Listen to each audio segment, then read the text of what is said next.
다시 한번 오늘 이곳에 예배에 참석하신 여러분들, 또 온라인으로 예배를 드리시는 여러분 모두에게 또 하나님의 큰 은혜가 말씀을 전하는 저나 여러분에게 동일하게 임하는 복된 시간 되길 간절히 축복합니다. 10월이 시작이 되었죠. 오늘이 10월 3일입니다.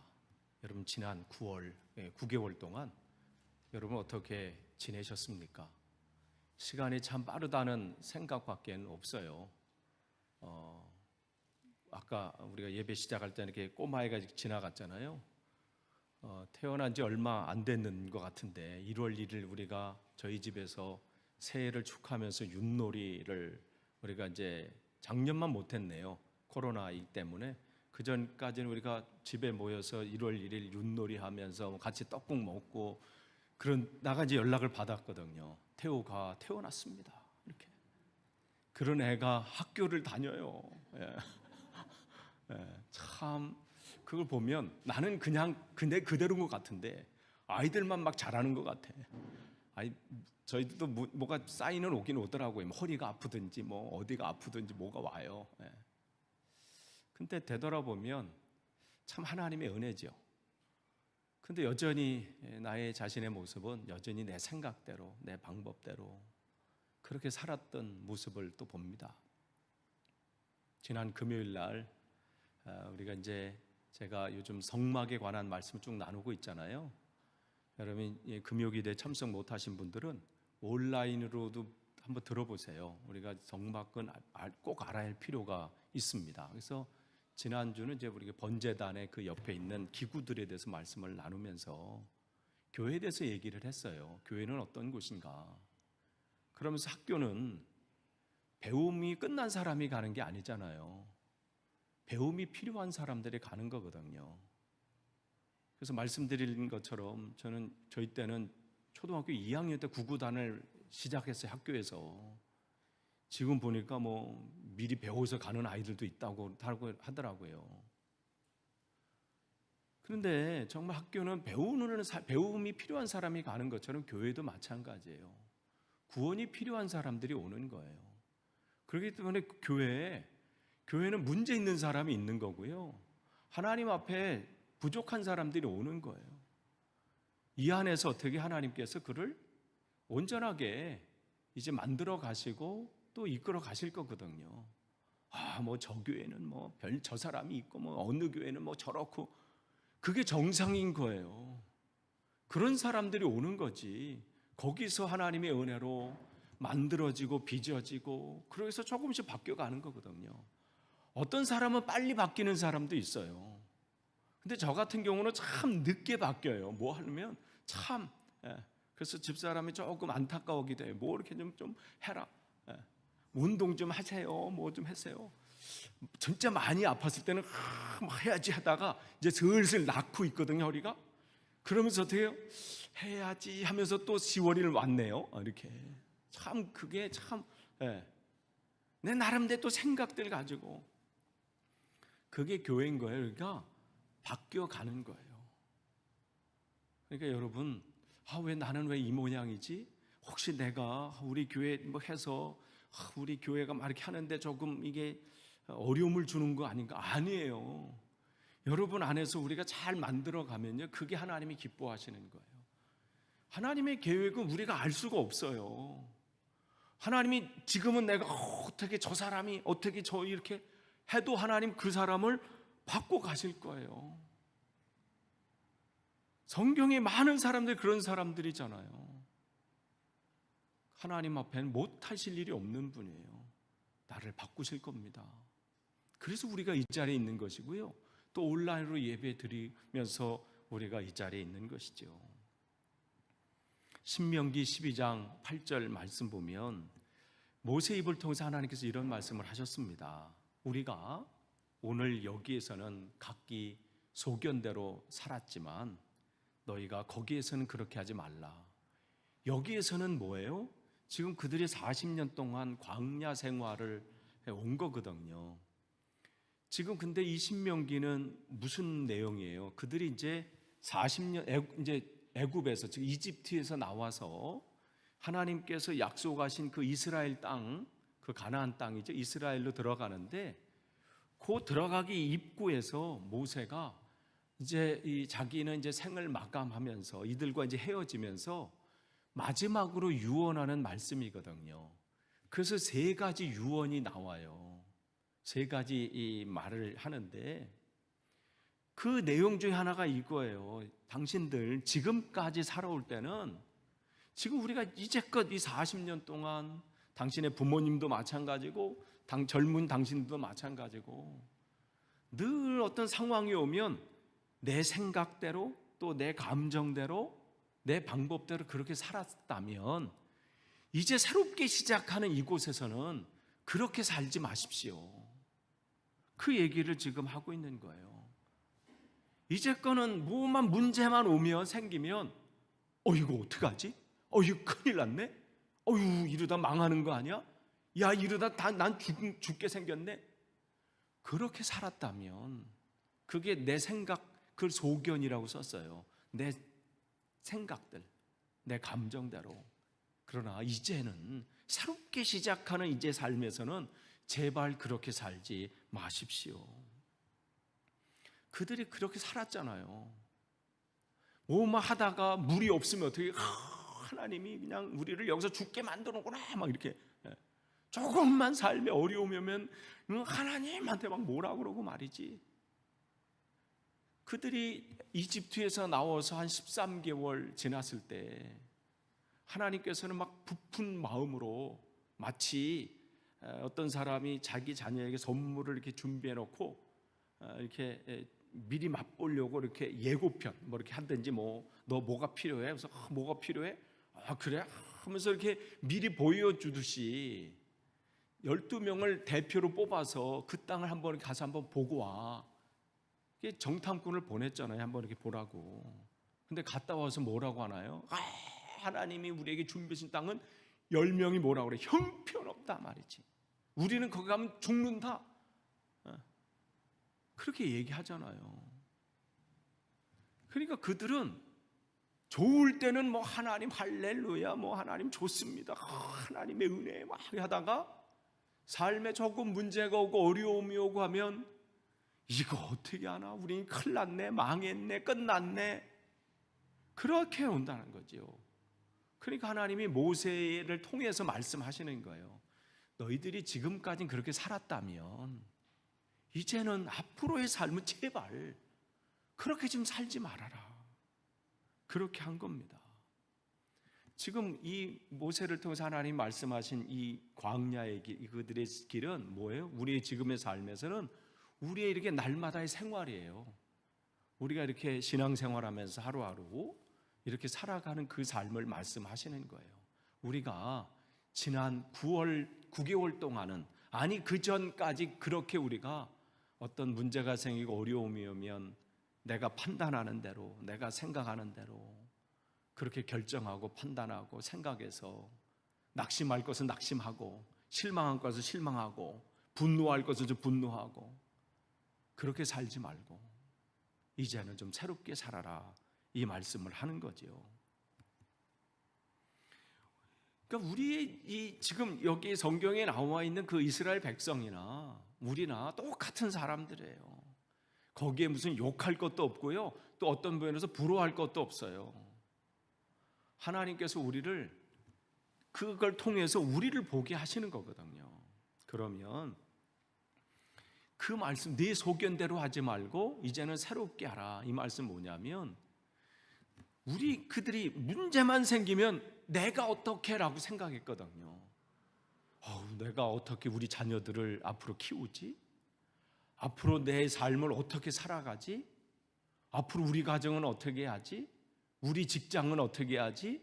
그렇게 살았다면 그 전까지는 돈이 없네, 도와주는 사람이 없네, 내 형편이 이러네, 뭐 나는 이 문제가 이렇게 모든 게 나를 돕는 사람이 없네, 그렇게 이런저런 불평을 했다면 이제는 그렇게 하지 말라는 거죠. 뭐냐?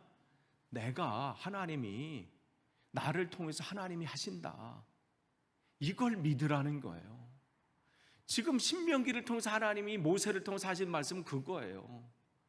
너희들이 이제 새로운 땅에 들어가서 살 텐데 그걸 보면 걱정이 왜 없겠어요?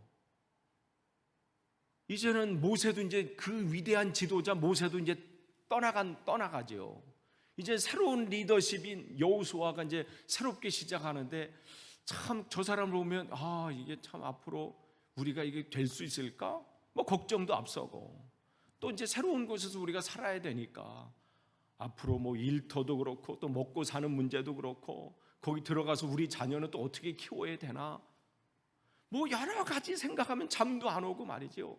막 그런 걱정들이 있지요. 그게 뭐예요? 내 소견이라는 거예요. 내 생각이라는 거예요. 근데 이제는 내 소견대로 살지 말고 하나님의 생각이 있다는 걸 하나님을 믿으라는 거예요. 그래서 사사기 21장 25절 그 이제 이 신명기서가 끝나잖아요. 신명기가 이제 마지막으로 이제 모세의 유언이라고 말씀드렸잖아요. 그럼 이제 유언하고 이제 헤어졌어요. 이제 모세는 이제 끝났고 이제 새롭게 리더십이 누구의 여호수아잖아요. 그래서 신명기 다음이 무슨 성경이에요? 여호수아인데 여호수아를 통해서 이제 땅을 이제 분배를 받잖아요. 그래서 여기는 누구네 땅. 그래서 거기서 이제 딱 정착하는 과정이 여호수아라면 그 다음이 이제 사사기 성경이잖아요. 사사기. 그러면 이제는 정착하고 이제 짜잔 하면서 이제 하나님 말씀대로 살면 얼마나 이제 복되고 잘 되고 막 이런 일이 우리가 기대할 만도 한데 사사기는 어떤가요? 한 번이라도 읽어보신 분들은 거기서는 어떻게? 늘 외부에 얻어 터지고 또 뭐 깨지고 문제 생기고 뭐 이런 내용들이에요. 그러면서 사사기 21장 25절이 마지막이 뭐라 이렇게 끝내요. 우리 함께 읽을까요? 같이 읽겠습니다. 시작. 그때에 이스라엘의 왕이 없으므로 사람이 각기 자기 소견에 옳은 대로 행하였더라. 여전히 이랬다는 거예요.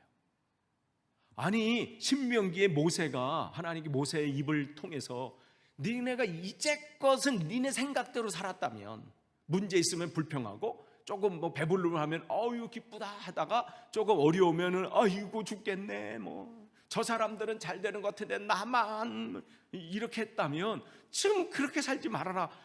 네 아멘 해놓고서 어떻게 똑같아요. 왕이 없으므로 자기 생각대로 안 되는 일이 있으면 실망하고 좋은 일이 있으면 기뻐하고 뭐 이렇게 오는 거죠.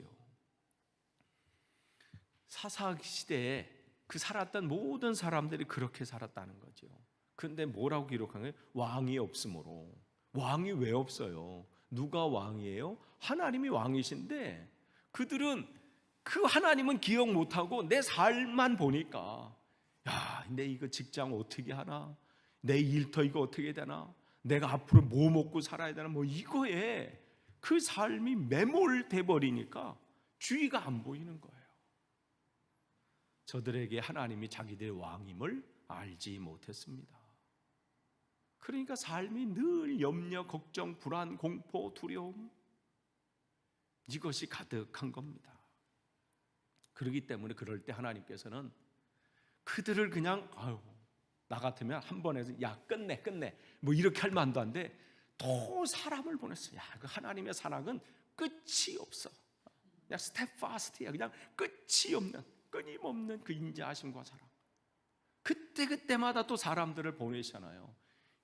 드보라를 보내고 기드온을 보내고 삼손을 보내고 사무엘을 보내고 그냥 그 사람들이 사사라고 그래요. 하나님이 보낸 사람들이거든요. 그 사사 우리는 뭐 영어에서 저지라고 그렇게 나왔지만 히브리어는 미슈파트예요. 그럼 그 사람들은 뭐냐면 그냥 이게 이 사사 그러면 뭐 심판자, 뭐 재판관, 뭐 이렇게 뭐 재판하는 재판, 뭐 지금 시대 재판관 생각 정도 이렇게 생각할 수 있어요. 근데 사사라는 뜻은 뭐냐면 하나님의 생각으로 판단하고 결정하고 분별하고 선택하는 사람들이 사사예요. 그 시대의 다른 모든 사람들은 내 생각대로 판단했거든요. 문제가 생기면 아이고 큰일 났네. 어려움이 오면 나는 망했네. 무슨 어려움은 두려움이 오고.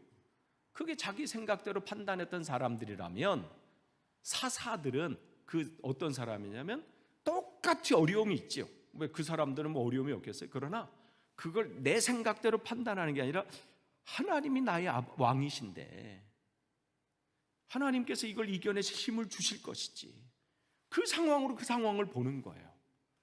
그 시각으로 그 문제를 보는 거죠. 그게 사사들이었어요. 그러니까 그 사사들은 자기가 뭘 하려고 했던 사람들이 아니에요. 자기를 통해서 하나님이 하실 것을 신뢰했던 사람이죠. 그래서 기드온을 찾아왔을 때도 큰 용사여 이렇게 말씀하시는 것은 무슨 기드온이 원래부터 용사로 태어난 사람이 아니에요. 제가 말씀드린 거지만 그는 굉장히 소심한 사람이에요. 두려움도 많았던 사람이에요. 얼마나 의심하면 하나님까지도 테스트하잖아요. 하나님 진짜 살아계시면 진짜 이거 좀 보여주세요 뭐 이렇게. 근데 만나자마자 하나님이 그를 큰 용사여 하는 것은 왜요? 그렇게 만드시겠다고 그 뒤에 말씀하시잖아요. 하나님이 너와 함께 계시도다. 그 얘기는 하나님이 너와 함께 계시기 때문에 너는 지금 나약한 사람일지라도, 너는 지금 아무것도 아닌 사람일지라도 내가 너를 큰 용사로 만드시겠다는 거예요. 그런 사람들이 사사였어요. 하나님, 나는 아무것도 아닌데 하나님께서 나를 통해 하실 것을 내가 신뢰합니다. 내가 의지합니다. 지금 보이지 않는 이 길을 내가 주님을 위해서 신뢰하면서 나가겠습니다. 하나님이 그를 통해서 일하시는 거예요. 바로 그런들이 사사였지요. 그 얘기는 뭐냐면 모든 주권, 즉 나의 삶의 모든 것을 인도하시는 분은 하나님이라는 신뢰가 그들에게 있었어요. 이게 우리를 살리는 겁니다. 여러분, 이제 10월 달이 시작이 됐고 앞으로 여러분의 이 삶 속을 계속 살아가셔야 되는데, 여러분이 문제 올 때마다 언제까지 두려워하시겠어요? 문제 올 때마다 돈이 없네, 나는 사람이 없네, 부모님이 뭐 우리 집안은 가난해서 늘 그거 핑계 대면서 그것 때문에 나약하고 언제까지 그렇게 두려워하시겠어요? 우리의 왕이신 하나님, 우리 아버지 되신 하나님, 그 하나님을 신뢰하시라는 거예요. 너희가 이제까지 그렇게 살았다면 앞으로는 제발 좀 안 되는 거 알면서 왜 이렇게 걱정하냐는 거죠. 안 되는 거 알면서 만약에 걱정하고 머리 띠시고 오늘부터 내가 40일 걱정하리라, 뭐 100일 뭐 걱정을 하리라 되면 하세요. 아니면 여기다 뭘 그리든지, 이렇게 왕자를 그리든지. 그래서 그렇게 해서 왕이 된다면 나는 여기다 왕이신 주님을 쓸까요? 나는 어느 분은 3을 써야 되는데, 왜냐하면 우리는 삼위일체, 그래서 뭐 이렇게 그렇게 될 것 같으면 전 여기다도 그리겠어요. 여기 그렇게 되는 게 아니에요. 전적으로 하나님을 신뢰하는 거예요. 그걸 우리에게 주시는 겁니다. 그래서 성경 곳곳에는요, 하나님이 나의 주인이시다 이걸 말씀해 주시는 거예요. 네가 걱정하지 말아라, 네가 하는 일이 아니다. 그래서 우리에게 말씀하지, 너는 내게 부르짖으라 이렇게 말씀하세요. 내가 내게 응답하겠고 내가 알지 못하는 크고 비밀한 일을 내게 보이리라. 이게 하나님의 말씀이에요. 부르짖으라는 거예요. 여러분, 문제 올 때마다 부르짖으세요. 문제 올 때마다 머리띠 쓰고 누워가지고 아이고 할 때 여러분이 나오셔서 기도하시고요, 여러분 그 침대에 누워있는 게 아니라 기도하세요. 하나님, 내 삶의 문제를 하나님 앞에 올려드립니다.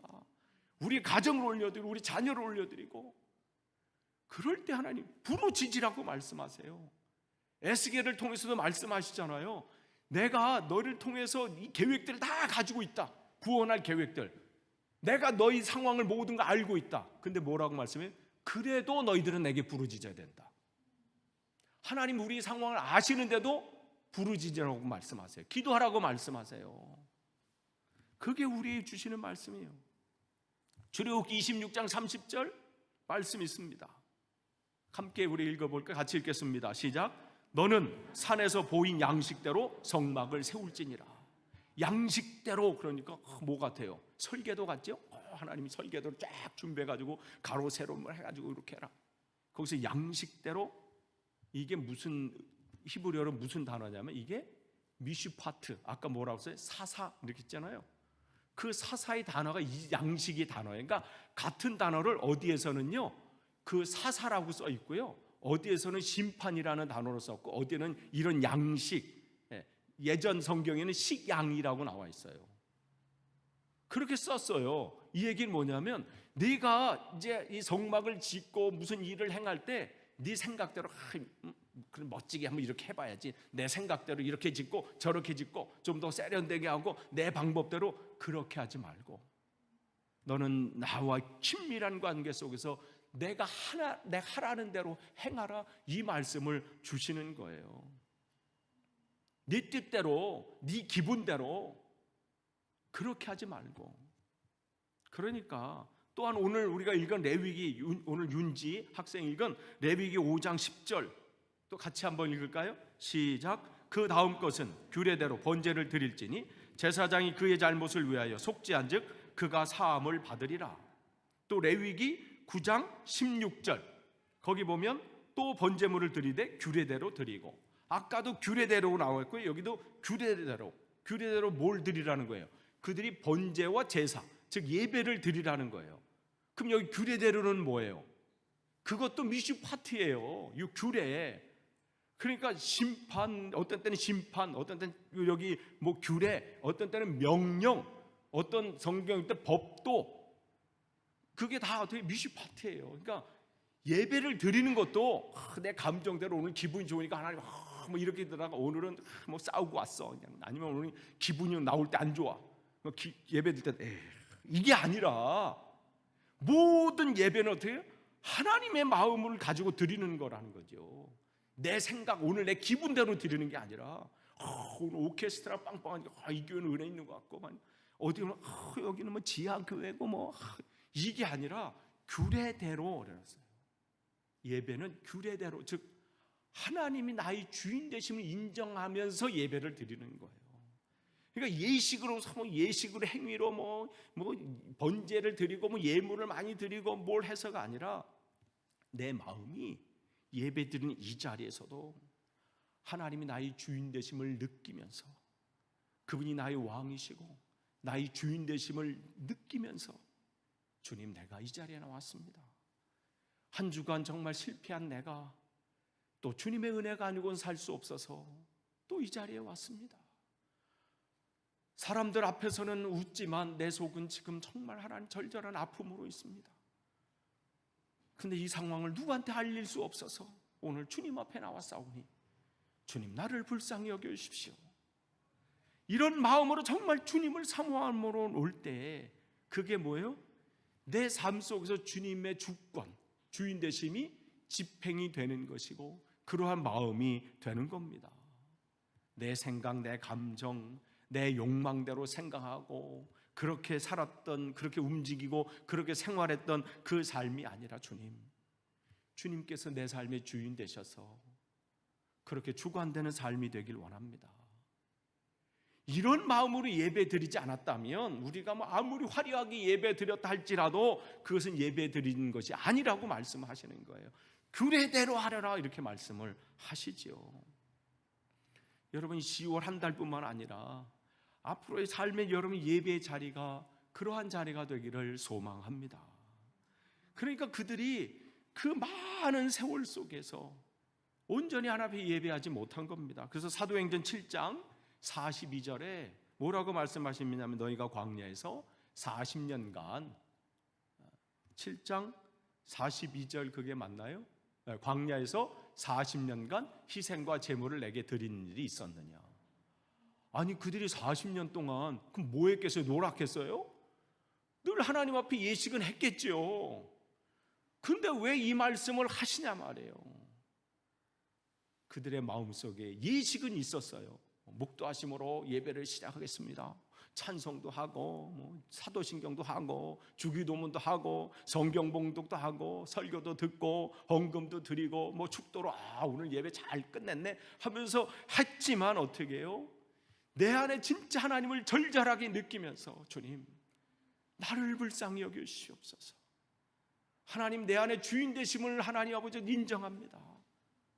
예배에 가졌던 이 마음으로 내가 한 주간 또 살길 원하고 내 생활 속에서 그렇게 살길 원합니다. 그렇게 하지 않았다는 거예요. 그러니까 우리는 보이는, 눈에 보이는 어떤 순서들, 예식들 그렇게만 잘 하면 오늘 예배 잘 드렸네 이런 게 아니라 정말 주님의 규례대로, 주님의 뜻대로. 그러니까 나는 하나님 나를 죽은 자로 여기고 주님 내 안에 오시옵소서. 내 마음을 주장하여 주옵소서. 내 마음 내 삶이 주인 되심을 내가 인정하고 내가 그렇게 살기를 원합니다. 그렇게 주님께서 말씀하셨기 때문에 주님께서 내가 마지막 때 올 때, 다시 이 땅에 올 때 이 땅에서 믿음을 보겠느냐 말씀하신 것은 교회 다니는 사람을 보겠느냐 말씀이 아니라 정말 신령과 진정으로 정말 하나님 앞에 주인 되심을 인정하고 예배 드리는 자를 내가 볼 수 있겠느냐, 이 말씀을 하시는 거지요. 이 말씀 들으면 또 때로는 낭망하는 분도 있어요. 아이고 나는 큰일 났네, 나는 안 됐네. 그 마음이 뭐예요? 내 생각에 내 소견. 이 말씀 뭐냐면 네가 그런 나다라는 거 안다면 주님, 내가 이제 주님 앞에 더 가까이 가길 원합니다. 고백할 때 주님께서 바꾸시는 거예요. 여러분의 자녀를 보시고 여러분 희망을 가지세요. 처음부터 똥오줌을 가린 아이들이 어딨나요? 태어나면서부터 어머니 하루 정도는 봐주시고요. 이렇게 하시는 거군요. 이제 내가 알아서 할 테니까 이제 손 떼시고요. 기저귀 어딘가 알려주세요. 그러면 얼마나 좋겠어요, 그죠? 여전히 손 많이 가잖아요. 커도 손이 가더라고. 예. 네, 커도. 예. 그렇다고 포기하세요? 예? 한 몇 번 기저귀 갈아주다가 아유 이제 지쳐서 야 가, 네가 아니잖아. 아까 그 태호 이렇게 걸어올 이렇게 의젓하게 모자 쓰고 자 가잖아요. 예. 성장해 가는 모습이 우리 자녀들 통해서 보이잖아요. 하나님도 마찬가지예요. 나를 맡길 때 하나님께서 바꾸시고요, 또 그렇게 세워 가실 겁니다. 끝을 맺습니다. 하나님께서 여러분을 통해서 하십니다. 여러분의 삶에 여러분의 생각들이 막 찾아올 때, 두려움 앞에, 걱정 앞에, 문제 앞에 나는 어떻게 하지? 이 문제를 어떻게 해결하지? 돈이 없네, 사람이 없네, 또 내 환경이 이렇네. 그런 것들이 내 삶을 짓누를 때 여러분 그때 기억하십시오. 하나님이 나의 왕 되십니다. 나의 주인 되시고 나의 아버지 되십니다. 그분께 구하라고 말씀하십니다. 그럴 때 주님께서 여러분을 통해서 하나님께서 하실 거예요. 하나님께서 그 일들을 하게 하실 겁니다. 그래서 신뢰하길 원하고요, 내 방법이 아니라 하나님의 방법대로 하나님이 하실 것을 기대하시고 이번 10월 한 달도 여러분이 승리하시기를 간절히 축원합니다. 기도하겠습니다. 하나님 감사합니다. 연약하고 부족하기에 또 주님 앞에 무릎을 꿇습니다. 또 주님 앞에 나옵니다. 주님 앞에 또 아뢰입니다. 불쌍히 여기시고 삶의 여러 가지 문제로, 어려움으로, 걱정으로 내 생각이 그곳에 빠져들어갈 때 거기에 헤매이지 않게 하시고 하나님의 주시는 그 힘으로 또 주님의 마음을 가지고 주님이 나의 왕 되시고 아버지 되심을, 주인 되심을 인정하고 그 시선으로 바라보게 하시고 또 하나님이 나를 통해서 행하실 그 일들을 기대할 수 있도록 인도해 주시고 그렇게 승리하게 도와주옵소서. 감사드리며 예수님의 이름으로 기도하옵나이다. 아멘.